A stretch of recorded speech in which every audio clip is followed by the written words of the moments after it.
Salmo 18. Todos acharam?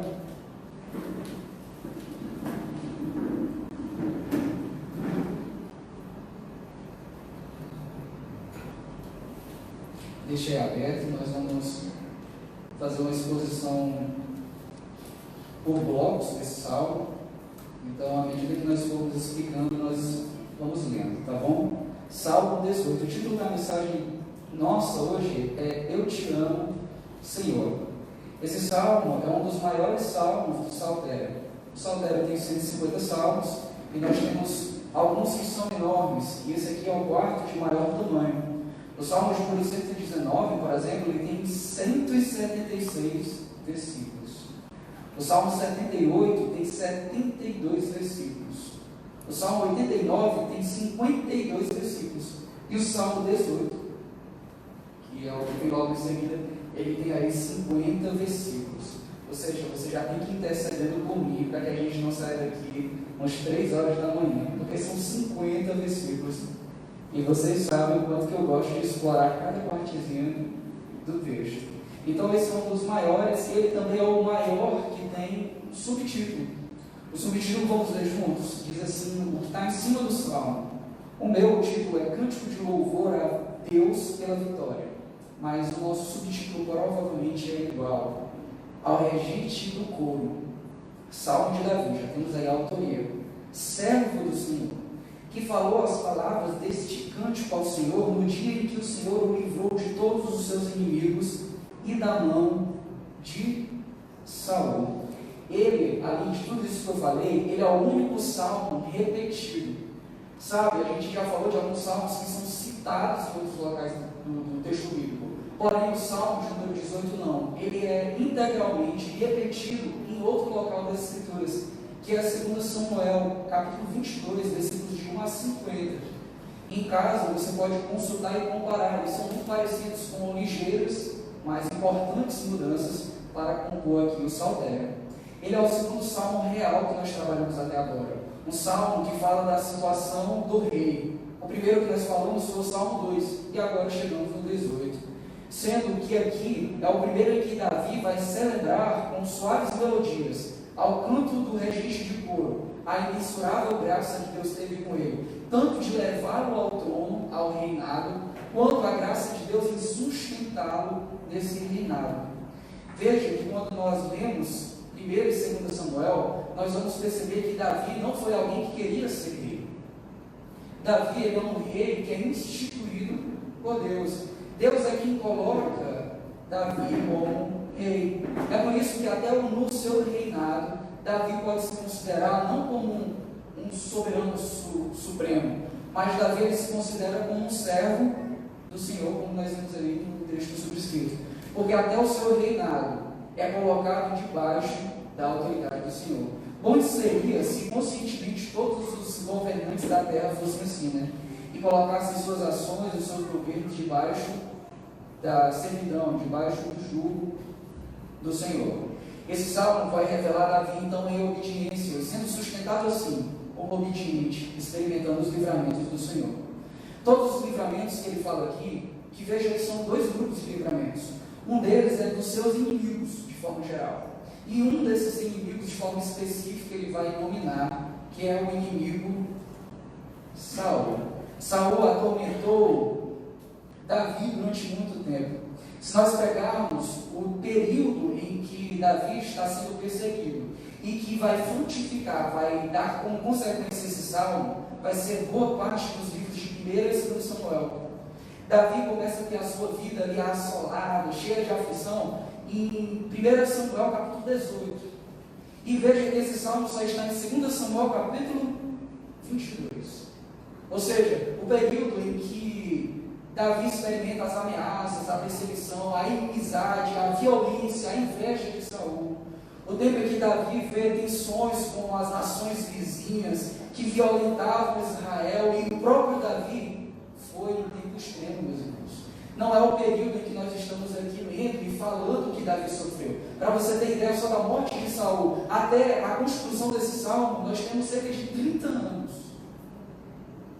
Sendo que você tem boa parte do livro de 1 Samuel só mostrando as aflições que Davi teve sendo perseguido por Saul. Então nós podemos destacar que Davi experimentou sofrimentos que talvez nós nunca passaremos nas nossas vidas, em duração, em intensidade e principalmente, meus irmãos, em violência. Este salmo, portanto, é de nos causar entusiasmo, chegarmos a ele e percebermos aquilo que se passava no coração de Davi enquanto ele sofria e era perseguido. E principalmente perceber quais os aprendizados de Davi ao final de uma trajetória tão intensa, tão aflita. Além disso, quando nós chegamos a esse salmo, nós percebemos que o reino de Davi e a própria figura de Davi são claramente tipos, apontamentos para o rei Jesus Cristo e para o reino de Jesus Cristo. Porque Davi, apesar de todas as perseguições, ele foi um ungido do Senhor que teve vitória. E Jesus Cristo e o seu reino também. Apesar de toda a aflição, apesar de toda a perseguição, apesar de todas as inimizades contra Jesus lá no passado, e hoje Jesus foi e é vitorioso. Mas vamos então para a exposição desse texto. São 50 versículos, mas nós podemos dividir em 4 blocos. O primeiro ponto, ou a primeira parte, está aí dos versículos de 1 a 5. Nós podemos chamar aqui esse período aqui, nominado como quem é o Senhor diante dos seus sofrimentos. A segunda parte está entre os versículos 6 e 19, onde nós vemos a ação grandiosa de Deus. A terceira parte, nos versículos 20 a 29, onde nós vemos a fidelidade da aliança entre Deus e o salmista.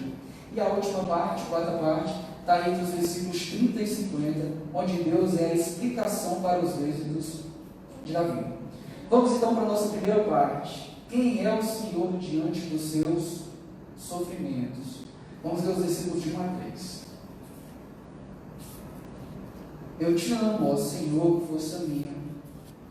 O Senhor é a minha rocha, a minha fortaleza e o meu libertador. O meu Deus, o meu rochedo em que me refugio, o meu escudo, a força da minha salvação e a minha torre de proteção. Invoco o Senhor, que é digno de louvor, e sou salvo dos meus inimigos. Veja que, diante de tudo que aconteceu na vida de Davi, um ato de retrospectiva agradecida, porque Davi está olhando para o passado e ao mesmo tempo agradecendo, o salmista explode num retumbante e vigoroso eu te amo. Eu acho interessante que a primeira vez que eu li esse salmo, eu percebi que talvez nós digamos muito pouco, não é, para o Senhor, eu te amo. Dizemos para a namorada, para a esposa, para os filhos, mas talvez muito pouco para o Senhor. Mas Davi está tão cheio aqui que ele expressa tudo aquilo que ele acumulou com a sua experiência, com a sua vida, e ele não faz uso vão do amor. Às vezes nós fazemos, né? Pai querido, Deus amado, mas qual a noção consciente que nós temos de Deus ser um Deus amado, um Deus amável, que é digno de ser amado, um Deus amoroso? Mas Davi, ele fala aqui tão consciente: eu te amo, ó Senhor, força minha. Não como um uso vão, que pode ser feito sem meditação, mas de forma apaixonada e vibrante.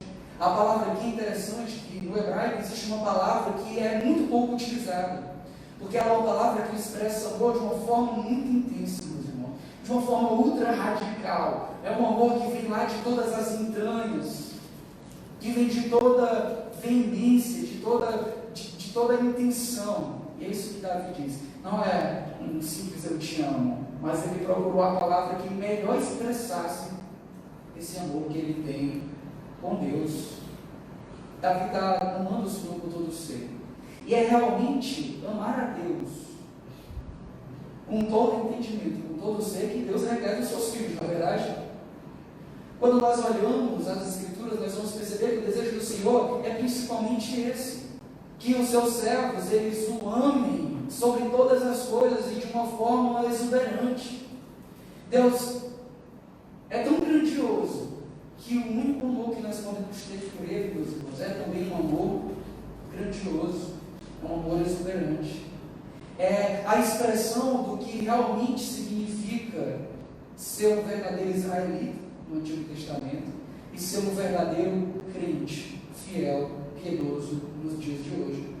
Deuteronômio tem uma palavra muito interessante para nós sobre isso. Deuteronômio capítulo 10, versículo 12.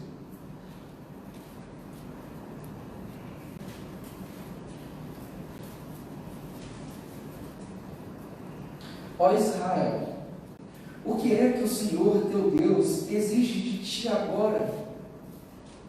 Exceto que temas o Senhor teu Deus, que andes em todos os seus caminhos, ames e sirvas o Senhor teu Deus de todo o coração e de toda a alma. É por isso que a expressão última de obediência de Davi é o verdadeiro eu te amo. O salmista resume inicialmente toda a gratidão que ele tem no coração durante todos esses anos de sua vida, como eu te amo. E, meus irmãos, é isso que acontece. Ao conhecer a Deus e as suas beneficências, a sua amabilidade, a sua grandiosidade, nós o amamos, assim como Davi o amou. Preste atenção nisso, meus irmãos. É isso que o conhecimento deve fazer. O conhecimento deve gerar em nós mais amor a Deus. Não um conhecimento como de Satanás, sem temor, mas um conhecimento que leva ao amor. Como diz Santo Agostinho nas Confissões: Senhor, feriste-me com tua palavra e desde então te amei. O conhecimento, aquilo que vem sobre o Evangelho acerca de Jesus Cristo nas Escrituras, deve redundar em nosso coração, não em soberba, não em falta de relacionamento, mas naquele relacionamento fundamental que todo homem deve ter com o Criador. O conhecimento serve para isso, meus irmãos, para amar melhor a Deus. Vejamos também a diversidade de termos que Davi utiliza aqui para descrever Deus. No Salmo 18.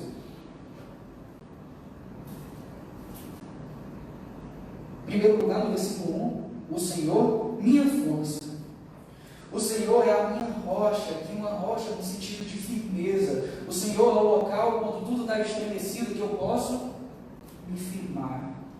A minha fortaleza, ou seja, o lugar onde eu encontro abrigo, quando eu estou em um momento de violência, quando estão querendo me atacar. Existe um local onde eu estou seguro, não somente firme, mas protegido.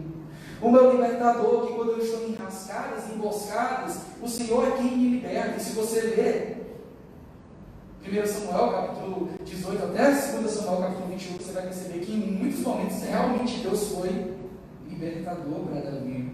O meu Deus, o meu rochedo. Aqui é rochedo no sentido de uma rocha grande de ocultação, um local onde Davi poderia encontrar abrigo. Então, quando ele encontrou abrigo, ele viu que ali era a mão do Senhor e conduziu para um local de proteção.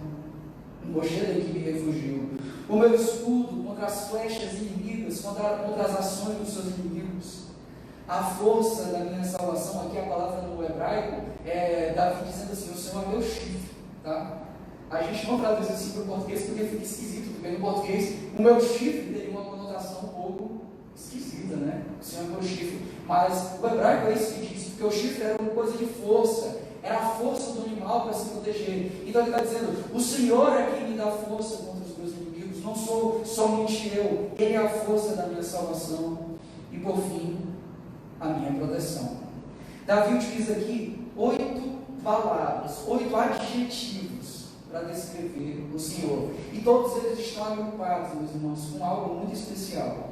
Que Ele não é escudo e força, Ele é meu escudo, Ele é minha força, Ele é minha fortaleza, Ele é o meu libertador, Ele é a minha salvação. Todos agrupados com essa posse, com essa possessão, com essa aproximação que Davi faz do Senhor, sabendo que Deus é um Deus presente. Quando a gente observa, porque Davi utiliza tantos adjetivos, é porque ele quer nos levar a um ensino de que Deus é tudo que nós precisamos em qualquer situação das nossas vidas.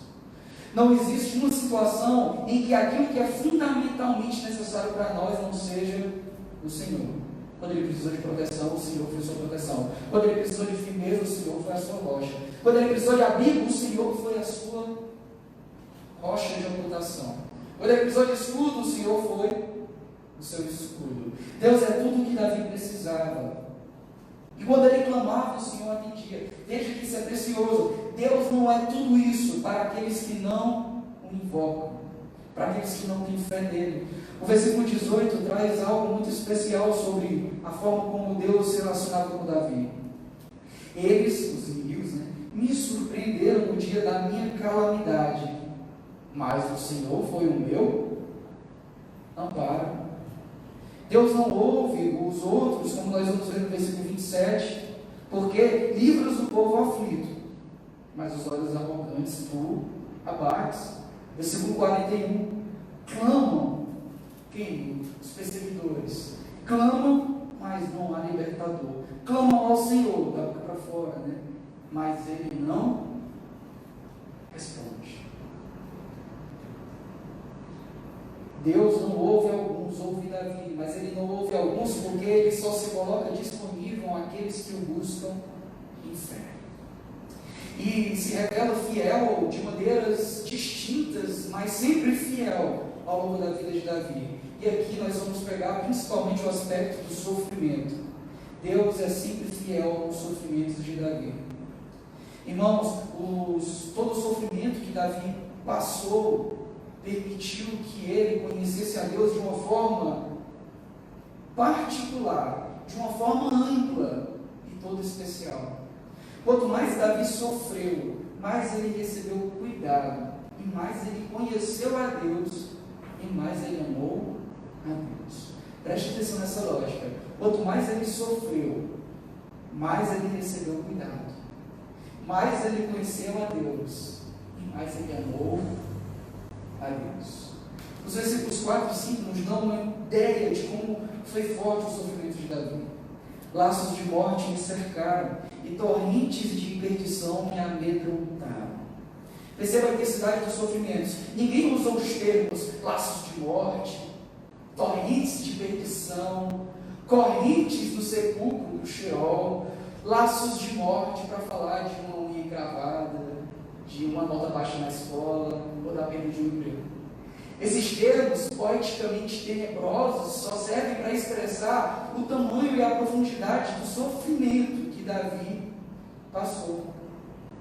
E é interessante, meus irmãos, que é isso que Davi está falando. Olha, eu te amo, eu passei por tudo isso daqui, mas eu te amo, Senhor, porque onde o Davi viu mais vibrantemente, mais claramente o braço forte do Senhor, foi justamente no período que ele passava os períodos mais terríveis da sua vida.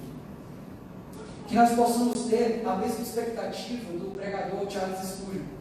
Coloquei até no nosso grupo WhatsApp, que ele tinha uma esperança, meus irmãos, de que mesmo no maior sofrimento da vida, ele não temeria nem duvidaria, porque Jesus estaria ao lado. E ele esperava morrer gritando: o Senhor proverá. Não foi isso com Abraão? Foi o que Abraão fez ao atender o pedido de Deus em sacrificar Isaac. É que em nenhum momento ele duvidou, porque ele sabia que Deus está com ele, e aquilo que ele falava era que Deus proverá. Deus não proverá BMW, Mercedes-Benz, casas no alfabeto, como alguns colocam, a cura de todas as doenças para ti.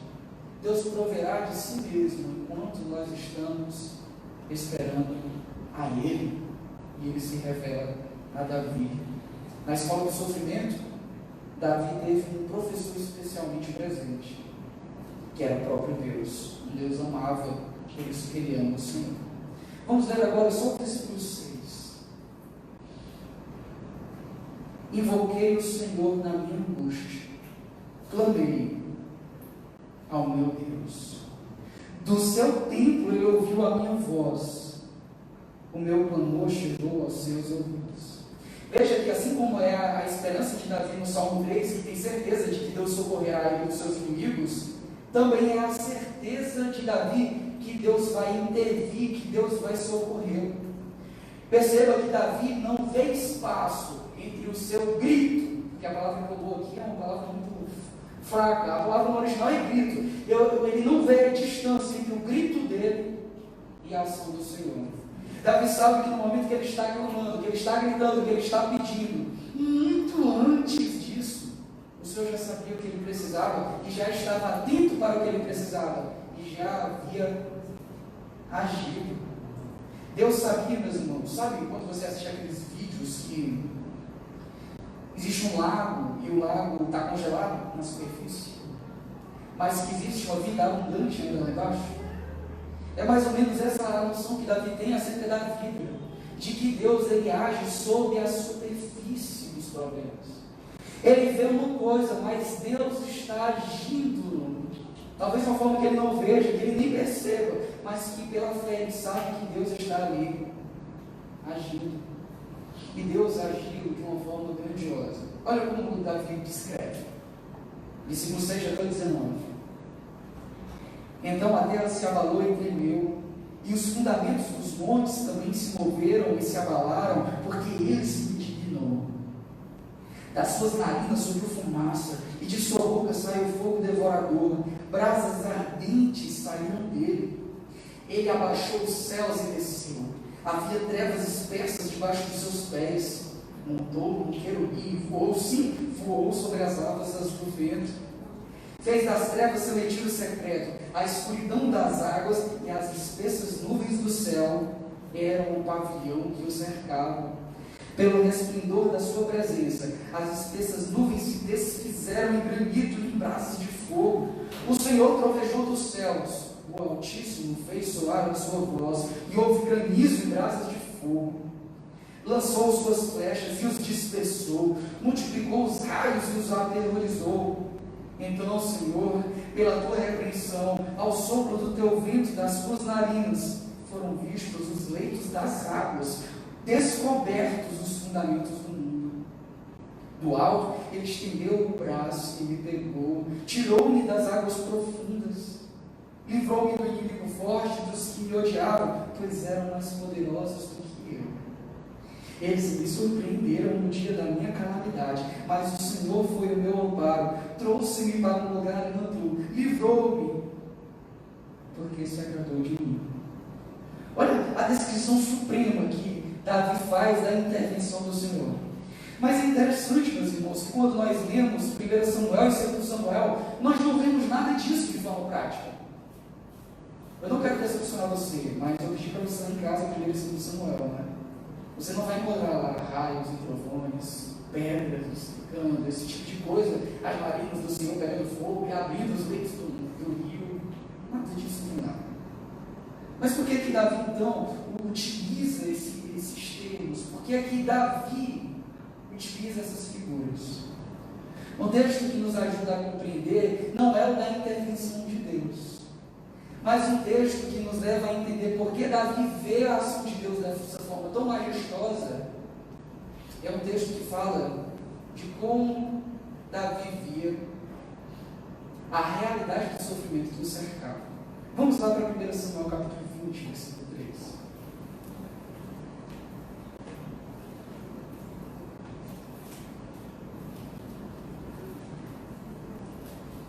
Davi tem uma conversa sobre Jonatas.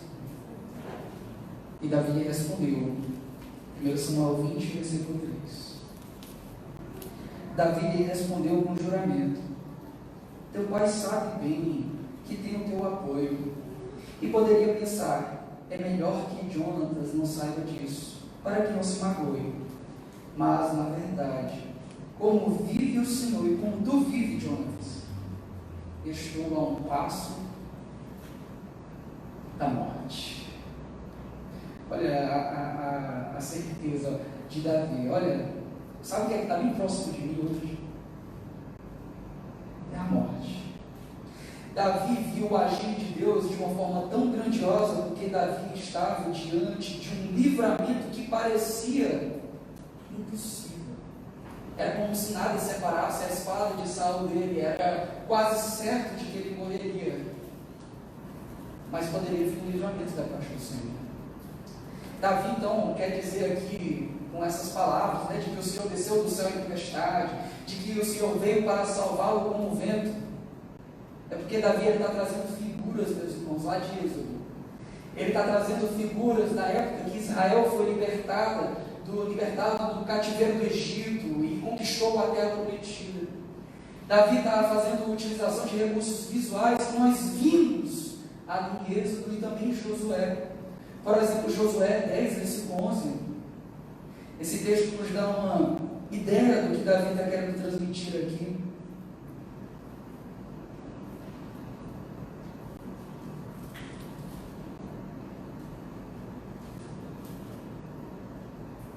enquanto iam fugindo de Israel, a descida de Bet-Horon, do céu o Senhor lançou sobre eles uma chuva de pedras grandes até Azé, e eles morreram. E a chuva de pedras matou mais pessoas do que israelitas pela espada. Veja então, principalmente que Davi utiliza figuras ali de Êxodo, capítulo 19, capítulo 9 até o capítulo 19. Nós não vamos ler hoje, mas especialmente de Êxodo 14 e 21. Davi está lembrando de tudo aquilo que Deus fez ao livrar os israelitas do Egito. E esse é o plano de fundo da sua visão. A linguagem de Davi é para expressar, meus irmãos, mais ou menos assim, de que Deus fez maravilhas com Israel. Deus fez maravilhas para libertar Israel. E esse Deus que livrou Israel é o meu Deus, é o Deus que me livra. Davi vê que a Deus é quem agia, e que mesmo que parecesse imperceptível, que ele não pudesse ver, Deus estava agindo ali. Isso fica claramente expresso no versículo 16. Do alto ele estendeu o braço e me pegou, tirou-me das águas profundas. Davi provavelmente está fazendo uma alusão a alguém que estava praticamente perdido e não podia fazer nada para se libertar, mas a boa soberania de Deus, o bom governo de Deus dos atos, dos fatos, estava conduzindo a um propósito especial. E essa pessoa que está imersa às águas e que não pode se salvar, quem é? É Moisés, lembra? Moisés estava num cesto lançado no rio e aparentemente todo frágil, nada poderia fazer contra, a favor de si mesmo. Até se o cesto virasse, ele não poderia sair nada de se salvar. Mas Deus estava utilizando tudo aquilo para colocar Moisés numa função, numa figura, numa posição para aprender e ser aquele que lideraria o povo na libertação de Israel. E Davi se vê assim: olha, o Senhor agiu como naquele tempo, seja com Moisés, seja com Israel. Tudo que ele fez comigo é o que eu percebo de forma comparada ao que aconteceu naquela época com todos esses indivíduos, seja o povo de Israel, seja Moisés. Deus nos livrou da tribulação, Deus os livrou da tribulação, e Ele também fez isso comigo. É mais ou menos, não sei se você já assistiu O Senhor dos Anéis, é quase que a figura cinematográfica do Sam sendo salvo pelo Frodo no final do, acho que era o filme primeiro, e que o Sam começa a se afundar e se afogar, é no 3, né? 3, obrigado. Que ele está se afogando e o Frodo está no barco e ele diz: Senhor Frodo, eu não vou deixar ali. E aí, quando ele não podia fazer mais nada por si, Frodo enfia a mão na água, e a cena é marcante, né? Já foi até meu pano de fundo lá do Facebook, né? Então, o Frodo mete a mão na água e salva ele. É isso que Davi vê. Eu estava imerso e o Senhor me pegou pelo braço e me puxou da profundeza das águas. Ele que me salvou. Veja que isso reforça algo que nós falamos anteriormente, que o sofrimento nos permite conhecer o Senhor de uma forma que jamais conheceríamos se não fosse sem o sofrimento. O sofrimento nos permite conhecer o Senhor de uma forma que nós não conheceríamos se nós não sofrêssemos. É como se Davi dissesse: eu posso dizer aquilo que aquilo que o Senhor fez por Israel fez pela minha vida. Ou dizer como Jó, lá em Jó 42:5: Senhor, eu te conhecia de ouvir falar, mas agora meus olhos te viram. O Deus que salva Davi é o Deus que se agradou de Davi. Deus se aproxima dele e existe aqui um relacionamento de fato. Versículo 19 deixa isso bem claro.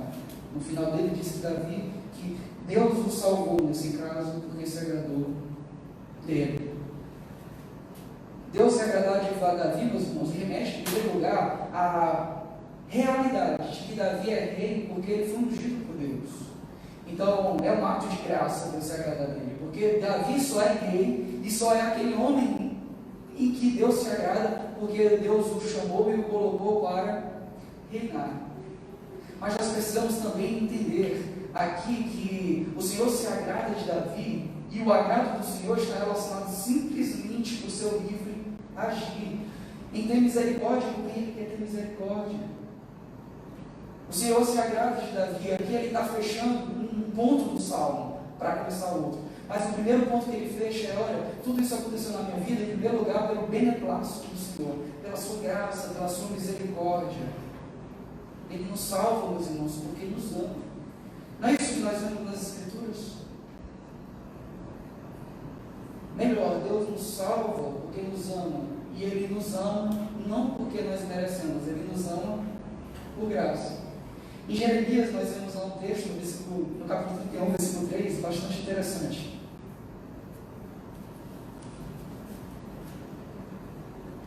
Numa terra distante, o Senhor lhe apareceu dizendo: com amor eterno te amei, por isso com fidelidade te atraí. Veja, Deus atraiu porque amou com amor eterno. Deus não nos ama porque merecemos, mas Ele nos ama porque assim Ele quis amar. Deus é todo livre, Ele não está preso a nenhuma obrigação conosco. É Ele quem tomou a iniciativa. Foi Ele quem tomou a iniciativa com Davi. E o chamou livremente. E Davi, então, atribui inicialmente todo o livramento que ele tem na vida ao beneplácito de Deus, que é digno de louvor, como ele falou no versículo 3. E nós vamos agora para a terceira parte do texto. Apesar do sofrimento, Davi continuou fiel. Vamos ler do versículo 20 ao 29. O Senhor me recompensou conforme minha justiça e me retribuiu conforme a pureza das minhas mãos. Pois tenho seguido os seus caminhos, os caminhos do Senhor, e não me apartei do meu Deus, como faz o ímpio. Porque todas as suas ordenanças estão diante de mim, e nunca me afastei dos seus estatutos. Também fui irrepreensível diante dele, e me guardei da maldade. Pelo que o Senhor me recompensou, conforme minha justiça, conforme a pureza de minhas mãos perante os seus olhos. Tu te mostras benigno para o benigno, íntegro para com o íntegro. Tu te mostras puro para com o puro e inflexível para com o perverso. Porque livras o povo aflito, mas os olhos dos arrogantes tu abates. Sim, tu acendes minha lâmpada, Senhor, meu Deus, ilumina minhas trevas. Com o teu auxílio enfrento uma tropa, com o meu Deus salto uma muralha. Veja que existe Davi vai levar o salmo agora para um outro momento, para uma outra perspectiva. Agora ele vai trazer um ponto importante de que Deus não age continuamente com bondade com o impenitente, mas com alguém que tinha plena confiança em Deus e agia conforme a sua bondade, conforme a sua vontade. Preste atenção nisso. Davi ele tem livramentos incríveis durante a sua vida, durante toda a sua jornada de fé, mas Davi não era um servo impenitente. Davi era um servo que guardava confiança no Senhor e agia conforme a sua vontade. Lembra que Davi, em primeiro lugar, era rei por causa da vontade de Deus. Isso nós já falamos. Mas isso nos traz uma consequência. Se Davi era rei por causa da vontade de Deus, todo o fardo consequente ao reinado também foi colocado por Deus. Se todo o sofrimento que Davi passa está relacionado a ele ser rei, quem foi que fez Davi ser rei? Quem foi que chamou Davi do pastoreio de ovelhas, de um local desconhecido, para colocá-lo no ponto mais supremo de Israel? Deus.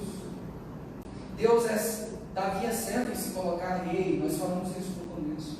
Portanto, meus irmãos, não seria demais dizer, como falou o pastor Leandro Peixoto, que Deus colocou Davi na frente, na linha de frente do sofrimento.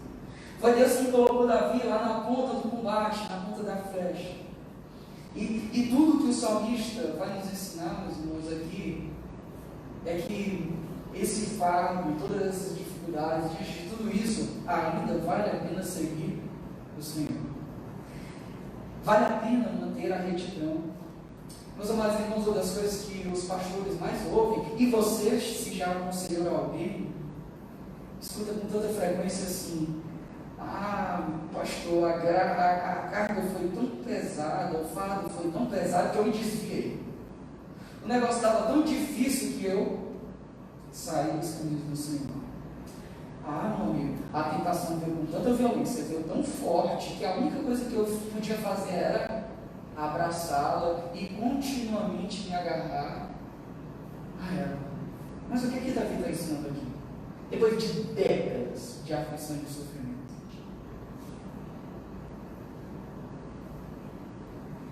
que quanto mais pesada a batalha, mais ele se agarrava aos caminhos do Senhor.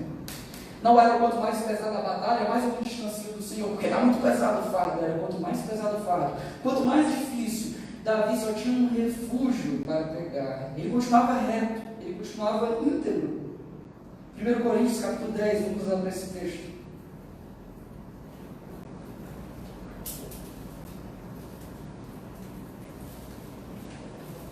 Versículo 13. Veja o que nós aprendemos aqui sobre a questão do fardo, não mais do cansaço, mas da tentação.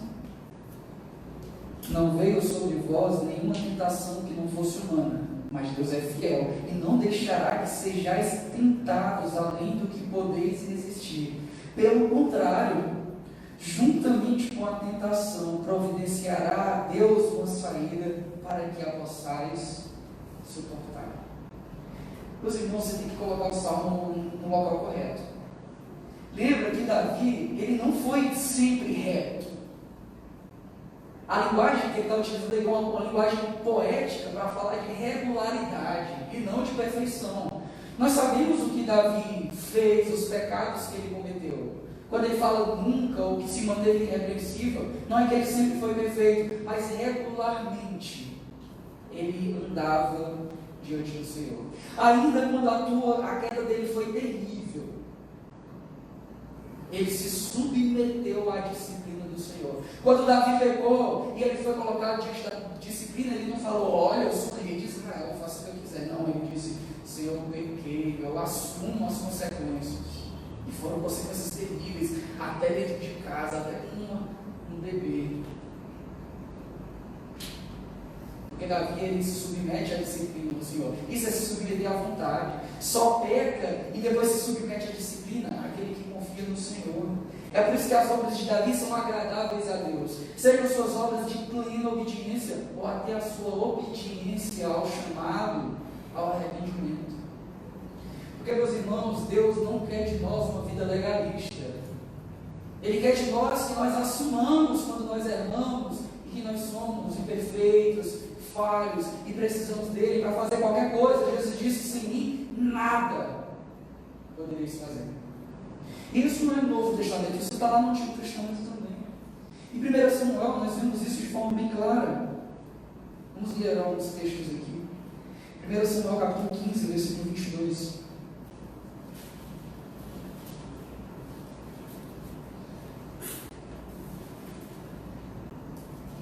Mas Samuel disse: por acaso o Senhor tem tanto prazer em holocaustos e sacrifícios, quanto em que se obedeça a sua voz? Uma pergunta retórica. Deus se alegra mais em quê? Em sacrifícios ou em atender a sua voz? Em obediência. Se alegra mais na obediência. Obedecer é melhor que oferecer sacrifícios, e o atender melhor que a gordura dos carneiros. Segue ainda. Salmo 51.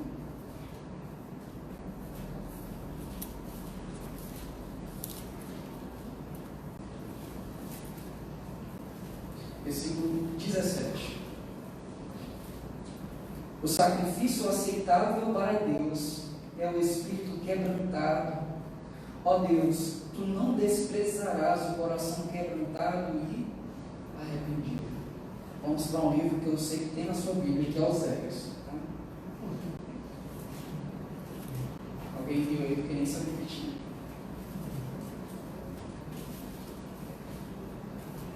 Oséias, capítulo 6, versículo 6. Pois quero misericórdia e não sacrifícios, e o conhecimento de Deus mais do que holocaustos. Vale, Felipe, eu pensava que era melhor fazer outras coisas do que conhecer a Deus. Eu prefiro muito mais um culto de oração do que de doutrina. Aí falta o dois, né? Não. Em primeiro lugar, conhecer a Deus para amá-lo. Conhecer o Deus que existe para poder amá-lo. E aí depois nós apresentamos outras coisas. E 1 João capítulo 1, versículo 9, como nós vimos no início desse culto.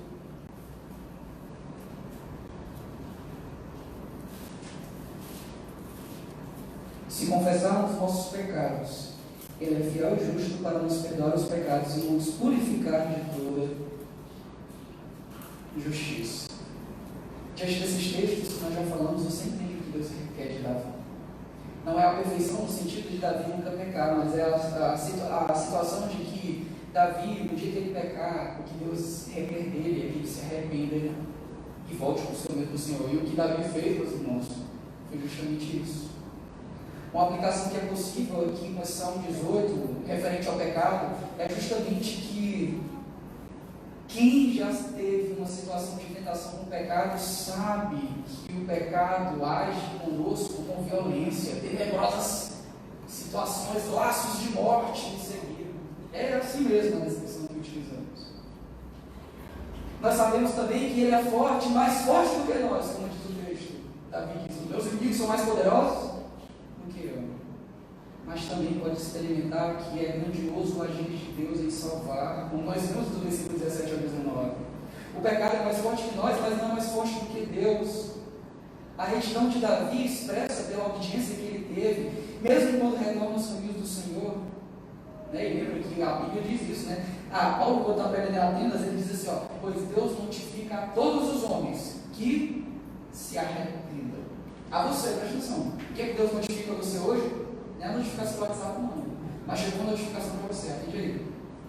Deus te chama ao arrependimento. Isso é uma ordenança. Ele está chamando, ele está notificando os homens. E Davi sabia, até na queda, ele se encaminha posteriormente ao Senhor.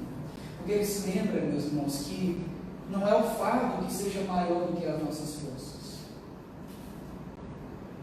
É que muitas vezes nós não percebemos o escape. Não é que o fardo da habitação seja maior do que nós podemos suportar, é porque muitas vezes nós estamos cegos em perceber o escape que existe ali. Percebamos então que Davi não expressa autojustiça. Davi aqui, ele não está arrogando para si méritos para a salvação. Logicamente, Davi sabia o que ele fez com Batseba, ele sabia o que ele fez com Urias, mas que dentro do seu relacionamento com Deus há fidelidade de aliança. Deus salvou Davi, chamou Davi, e requer diante disso um caminhar santo e agradável diante dele. Vejamos a nós mesmos. Vamos fazer um panorama do Evangelho de forma bem rápida. Nós somos salvos pela graça, não é verdade? Porque ser salvos pela graça, mediante a fé, somente de vós, é dom de Deus, Efésios 2:8. Mas nós somos também chamados às boas obras, porque as boas obras aperfeiçoam nossa fé, Tiago 2:22. As boas obras dão testemunho de que a nossa fé é verdadeira. Jesus diz: olha, uma árvore se é conhecida pelos frutos. Assim, meus irmãos, a graça não abole a necessidade de cumprirmos o padrão de Deus. A graça nos capacita, nos permite cumprir o padrão de Deus. Se não cumprimos, ainda é o Evangelho. Deus age com disciplina, assim como o Pai disciplina os seus filhos. E Davi reconhece, meus irmãos, que Deus cumpre a sua aliança de fidelidade com os seus fiéis. Tim Keller nos lembra que na época de Tim Keller, um pregador, tá? Eu acho que tem até um livro dele aí, ou mais de um, na biblioteca, eu acho que tem dos provérbios, né? Meditando em provérbios, no devocional. Tenho quase certeza que sim. Se não tiver, a gente compra. Mas Tim Keller é um autor que eu gosto muito. Ele fala assim, ó, que Aristóteles achava ser impossível qualquer homem ter um relacionamento de amizade com Deus. Porque para ser amigo de alguém é necessário ter um ponto de identificação. É necessário olhar para a pessoa e dizer assim: olha, tu também. Como nós faríamos isso com Deus? E Davi está mostrando justamente isso. Em relacionamento com Deus. Deus desce os céus para vir até Ele. Deus se relaciona com Ele em justiça. Ao fiel, Deus se mostra fiel. Ao benigno, Deus se mostra benigno. Ao que é puro, Deus se mostra puro. Mas olha que Deus não age com semelhança com quem não é semelhante a Ele. Ao infiel, Deus se mostra inflexível. Botei até um que eu ia aqui. Inflexível, né? Deixa isso aí. Sílaba não, né? Se mostra inflexível. Deus não se torna igual ao impuro. Deus não agiu igual com Saul nem com seus inimigos. Veja também que Davi tinha os olhos fitos na palavra do Senhor. Versículos 28 e 29. Sim, tu acendes minha lâmpada. Aqui, meus irmãos, no Salmo, lâmpada, luz, remete muito à direção do caminho do Senhor baseado na sua palavra. Você consegue olhar os caminhos de forma clara, porque a palavra está iluminando. E ele diz: sim, tu acendes minha lâmpada. O Senhor, meu Deus, ilumina minhas trevas. E aí ele sabe que com Deus, sendo o seu auxílio, ele pode atacar uma tropa e saltar as muralhas. A gente não pegava isso nos presídios. A gente tem que contextualizar muito bem as coisas, até as pessoas entenderem, né? Lembro que uma vez o Miguel, assisti o Miguel contando que uma vez foram para uma casa de detenção e eles iam cantar aquela música, posso pisar numa tropa e saltar as muralhas, aleluia. Seria muito inconsistente cantar isso no presídio, né? Então agora eu me converto na hora. Pisar na tropa do bloco, não é bloco aqui não, né? A arte, soltar as muralhas, quero esse Deus. Então, tem que contextualizar. Vamos então para o nosso ponto final. Deus é a explicação dos êxitos de Davi. Versículos de 30 a 50. Quanto a Deus, o seu caminho é perfeito. A promessa do Senhor é provada. Ele é escudo para todos os que nele se refugiam. Pois quem é Deus, senão o Senhor? E quem é rochedo, senão o nosso Deus? Ele é o Deus que me reveste de força e torna o meu caminho perfeito. Faz os meus pés como os das costas e me coloca em segurança nos lugares altos. Treina minhas mãos para a batalha, para que meus braços possam envergar um arco de bronze.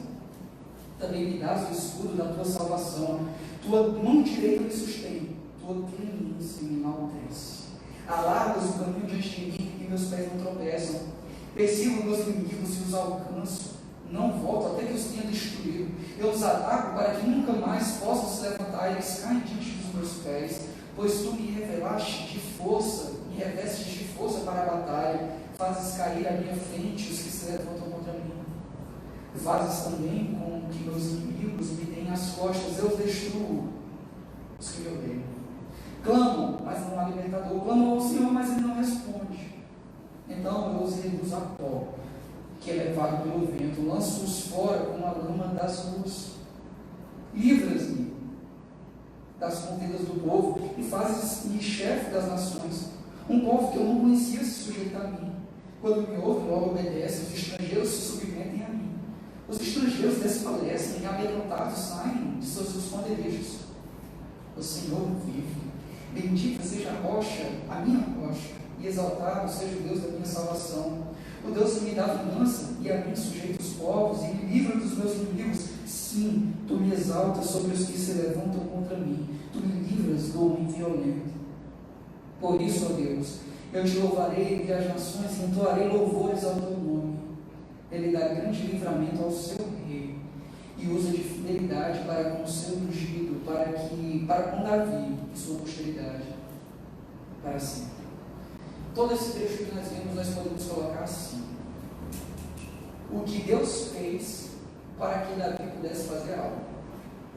Vou repetir: o que Deus fez para que Davi pudesse fazer algo. Ou seja, tudo aquilo que Davi pôde fazer, ele só pôde fazer porque Deus antes fez alguma coisa. Deus cumpre aquilo que Ele promete no seu povo. Deus nos concede força, meus irmãos, para fazermos qualquer coisa. E como Davi obteve essa força para fazer qualquer coisa, como está descrito aqui? Através da luz da palavra de Deus, como ele falou nos versículos anteriores. Um Deus perfeito, meus irmãos, não tem uma comunicação perfeita com o seu povo. Ele fala através da palavra. Ele capacita para a palavra. A explicação de todo o êxito de Davi não era a altura de Davi. Vocês lembram que Davi provavelmente era um baixinho assim, tipo nós, né?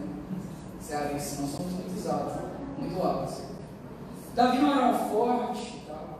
A gente vê as figuras bíblicas querendo explicação da força delas nelas mesmas, né? Quando a gente vai fazer o desenho para as crianças de Sansão, como é que é Sansão? Tipo, Arnold Schwarzenegger, né? Você esquece que a força dele vem do Senhor. Quando vê Davi escrevendo aqui, pensa que Davi é um guerreirozão, tipo, sei lá, sniper americano, aqueles caras que treinam, né? E são da força de elite do exército americano. Não, Davi era um cara astuto, mas muito. Quero encontrar a palavra correta. Franzino, né? Chama os teus filhos. Aí chega um cara de menino. Qual é que tem cara de rei? Todos, menos esse aqui. Quem é o rei? É ele, é ele. Desse jeito, Davi. Mas você, é por isso que Davi está dizendo, Senhor, olha quem é o teu rei hoje. Olha quem é o teu rei hoje. Isso só tem explicação. Foi Deus que me concedeu força. E é interessante que não é qualquer Deus. Olha aí, no versículo 31, ele diz assim, ó, pois quem é Deus senão o Senhor? Existe um jogo de palavras interessante. Pois quem é Deus, ele utiliza uma palavra genérica para Deus, Eloá. Eloá é uma palavra que pode significar qualquer divindade. Francis Schaeffer já nos dizia que a palavra Deus não diz nada. Mas aquilo que nós entendemos por Deus. É por isso que ele diz, ó, quem é Deus? Não é qualquer Deus das outras nações. Quem é Deus senão o Senhor? Quem é Deus senão Yahvé? É a palavra de Deus aqui. Um nome inconfundível do Deus de Israel. Quem é Deus senão Yahvé? Quem é Deus senão o Senhor? Esse é o Deus dele. Não era o Deus das outras nações. Que as outras nações tinham que reconhecer o seu Deus. Lembra que tudo isso aqui, meus irmãos, não é você brigando com as suas inimigas, não, tá? Para você ficar contando, Deus vai onde é o local do sofrimento, para eu vou pisar meus inimigos, né, esse tipo de coisa. Lembra que Davi vivia num contexto bélico, era de guerra, era de espada, onde se não houvesse qualquer tipo de proteção, de ação, não existiria ninguém. Ao mundo que nós vivemos, ao mundo do pecado, e aquela época era uma época de guerras tremendas. E Davi foi usado por Deus para estabelecer o reino de Israel. E com isso, Davi foi vitorioso em inúmeras e inúmeras batalhas. Mas Davi, ele até nisso sempre foi submisso. Porque, meus irmãos, um rei que vence, tem um momento que ele acha que tem que fazer o quê? Mais. E aí Davi chega para o Senhor e diz assim, Senhor, agora eu quero que sobra para mim, eu vou construir o teu templo. Olha quem é Israel hoje, eu vou construir o teu templo. Aí Deus olha para Davi e diz assim, ó, Davi, presta atenção, quando o negócio é se relacionar comigo, eu tomo iniciativa, tá bom? Tu tens as mãos sujas de sangue, tu és o servo fiel, vai ter muita bênção para ti e para a tua posteridade. Mas quem vai construir o templo para mim é quem eu escolhi para construir, não vai ser tu, vai ser teu filho. E o que é que Davi faz? Olha que eu sou, Senhor, o que eu fiz por ti, e agora só me entrega disso. Não, Davi, ele se submete a isso. Louvado seja o teu nome, engrandecido, porque eu sou servo teu. É por isso que ele coloca tudo isso aqui. Olha, Senhor, eu vivi na tua dispensação, naquilo que o Senhor colocou para que eu vivesse. Eu até quis mais, mas quando o Senhor disse não, eu aceito ou não. E o Senhor abençoou por causa da sua fidelidade. Todo o livramento que ele experimentou, inclusive o livramento daqueles que perseguiram no deserto, foi pela clemência de Deus.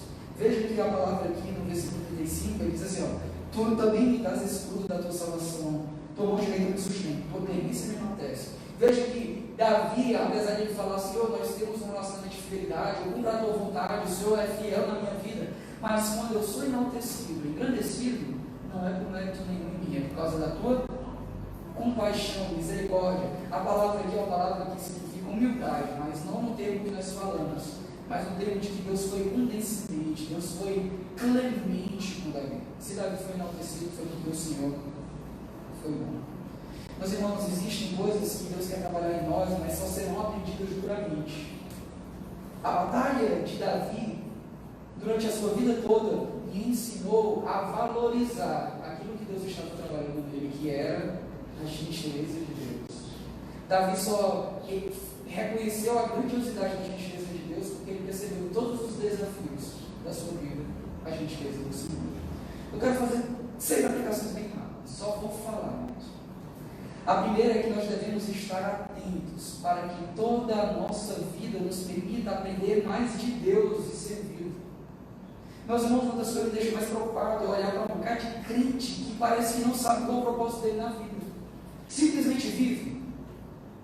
E pior, parece que vive um ciclo de sofrimento que entra num e outro, e não aprende nada. Não vê o Senhor de uma forma grandiosa, não vê o Senhor de uma forma crescente, não é santificado. Lembra que o processo de santificação foi depois da justificação, nós vamos nos tornando cada vez mais parecidos com Deus, com o Senhor Jesus Cristo. Porque não sabem tirar proveito de toda e qualquer situação. A nossa vida de serviço ao Senhor não é só o serviço religioso aqui no culto, é na vida inteira. E a vida inteira significa, tanto nos dias alegres, que você tem proveito e aprendiz de Deus, como nos dias tristes. Em segundo lugar, quando olhamos para quem é Deus e fizermos uma retrospectiva das nossas vidas diante dele, não deixemos a gratidão e o louvor de lado, mas brademos: eu te amo, Senhor. Ou seja, nada que nós façamos é vão, seja a nossa obediência cumprir a lei de Deus, seja o atendimento ao arrependimento, tudo nas nossas vidas deve redundar em exaltação para Deus, meus irmãos, e para nós amarmos a justiça. O pecado para nós deve ser tenebroso, obscuro, coisa terrível, para que nós possamos buscar a luz da graça. A esteira do pecado nos envergonha, mas ao olharmos para a cruz, nós o abandonamos. Vejamos que grandes coisas o Senhor fez por nós, e quando vemos isso, digamos: eu te amo, Deus.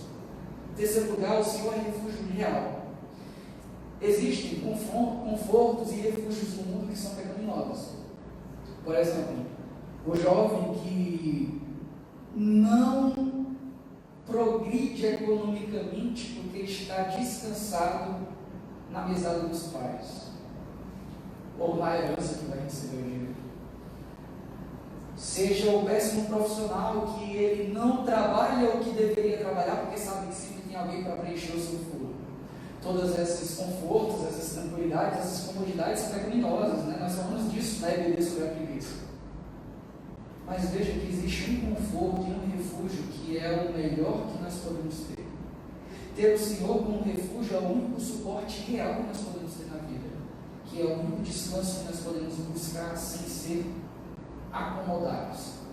Mas nós buscamos, temos refrigério e vivemos para Ele, porque somente nele e para Ele nós podemos fazer qualquer coisa. Em quarto lugar, Cristo nos conduz ao refúgio em Deus. Isso nos remete a um agradecimento especial, eu te amo especial ao nosso Senhor e Salvador Jesus Cristo, porque veja que Ele faz o caminho inverso do que Deus fez com Davi. Jesus Cristo, Ele deixou o seu refúgio celestial, se colocou em vulnerabilidade como nós homens, para morrer no lugar de homens e mulheres pecadores. É por isso que nós podemos encontrar refúgio em Deus, nos braços do Pai, porque Jesus abriu mão do seu refúgio durante o seu tempo de ministério, para morrer em nosso lugar. É por isso que nós temos vida nele. É por isso que louvado seja o Pai, mas também louvado seja o Filho, porque o Pai desceu por Davi, mas nós sabemos que de forma encarnada, o Filho desceu, viveu entre nós, e nos resgatou na cruz, e Ele nos torna agradáveis ao Senhor. Lá em Colossenses capítulo 1, 22, Paulo vai trazer uma palavra como se Deus estivesse trabalhando em nós de uma forma que nós somos um sacrifício agradável, nos tornamos agradáveis a Deus. Em quinto lugar, nada deixa Deus tão sangrado como um ferimento aos seus filhos. A gente prega muito pouco sobre o ciúme de Deus, né? Sobre o zelo de Deus, mas não tem nada nesse mundo que deixa o Senhor mais furioso do que mexer nos seus filhos. Outro dia, uma pessoa não compreendeu, mas eu estava trabalhando acerca de evitar que fulano ou fulana tivesse um namoro pecaminoso. Porque Deus odeia quem vai fazer qualquer um dos seus pequeninos tropeçar. Se você é homem na nossa igreja, você tem que proteger cada uma das menininhas aqui na nossa igreja, para que elas tenham bons namorados e no futuro bons esposos. Porque Deus, Ele tem ciúme, e é por isso que Davi percebe Deus agindo com tanta força, com tanta veemência para resgatá-lo. Porque Deus não se agrada em ver os seus filhos sendo vilipendiados de forma injusta. Deus, meus irmãos, vai vindicar cada um dos seus santos. Nos céus, em Apocalipse, nós aprendemos que os santos estão diante de Deus, perguntando ao Senhor até quando? Quando o Senhor vai trazer? E Deus há de trazer um dia juízo sobre todas as coisas, sobre cada um dos sofrimentos que são afligidos ao seu povo. E em sexto lugar, esse salmo é de Cristo. Veja como esse salmo se enquadra na vida de Cristo. Tanto o sofrimento é semelhante às aflições de Cristo, por exemplo, o Getsemane na cruz. A manutenção da retidão e da fidelidade. Jesus Cristo foi perfeito sempre, mais do que Davi aqui, que está falando de regularidade. Cristo, sim, Ele é perfeito diante de Deus. A salvação poderosa que Jesus Cristo experimentou, porque morreu, mas foi ressuscitado no terceiro dia, foi glorificado. Tudo isso pode ser claramente aplicado a Cristo. além de que Cristo nos mostrou a conviver sempre em obediência ao Senhor. Viver, Jesus Cristo, as pessoas chegavam para Ele, querendo que Ele fizesse um de coisa, mas a preocupação de Cristo era que Ele fizesse aquilo que o Pai lhe ordenou a fazer. Nem para a direita, nem para a esquerda, mas eu vim fazer a vontade do meu Pai, e assim deve ser a nossa vida também. Mas mais importante, não mais importante, mas a mais do que isso, em acréscimo, o Senhor veio manifestar o Pai entre os povos. Romanos 15, 9 cita o versículo 49 desse salmo. Por isso, ó Senhor, eu te louvarei entre as nações e entoarei louvores ao teu nome. Vai ser aplicado aqui o salmo davídico com a vida de Jesus Cristo, dizendo que Jesus foi aquele que fez o nome do Pai conhecido entre as nações. Através de Cristo as nações são chamadas. É por isso que esse salmo aqui é um salmo mais sobre a vitória de Cristo, na sua aplicação profética, na sua aplicação cristológica, de que tudo aquilo que Davi aqui fala sobre o reino vencer, meus irmãos, tem tudo a ver, no final das contas, com o reino de Cristo prevalecer sobre a terra. Nada vai impedir que o reino de Cristo seja instituído sobre a terra. Nós precisamos de um relacionamento profundo com Deus, então. Deixar a leitura com pressa, deixar a vida sem meditação, deixar a vida sem oração e buscarmos a Ele, para que um dia possamos cantar o cântico de vitória como o cântico de Davi. Porque nós cremos não só na palavra encarnada, mas na palavra da vida.